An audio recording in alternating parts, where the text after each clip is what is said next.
नमस्कार. तरुण भारत वेब पोर्टलमध्ये आपल्या सर्वांचं स्वागत. शेगावचे श्री संत गजानन महाराजांची पालखी 2 जून रोजी आषाढी या वारीसाठी पायदळ पंढरपूरला गेली होती. आज 31 जुलै रोजी पालखी परत येत आहे, शेगावी दाखल झालेली आहे आणि पालखीसोबत हा प्रचंड जनसागर आपल्याला दिसत आहे. या पालखीसोबत खामगाव येथून मोठ्या संख्येत भाविक येत आहेत. जवळपास 3 लाख भाविक पालखीसोबत करत आहेत अशी माहिती आम्हाला मिळाली आहे.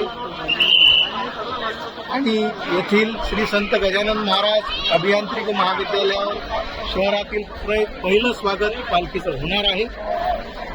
त्यानिमित्त ही जय्यत तयारी स्वागताची आणि ही काढलेली सुंदर रांगोळी आपण पाहत आहात. श्री संत गजानन महाराज अभियांत्रिकी महाविद्यालयाच्या वतीने हे स्वागत तिथे होणार आहे. त्यासाठी सेवेकरी मंडळी, अभियांत्रिकी महाविद्यालयाचे कर्मचारी येथे उपस्थित आहेत.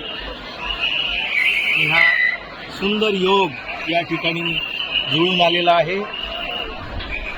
श्रींची पालखी थोड्याच वेळात या ठिकाणी पोहोचत आहे. तरुण भारत वेब पोर्टलसाठी विजय कुलकर्णी, जिल्हा प्रतिनिधी, खामगाव.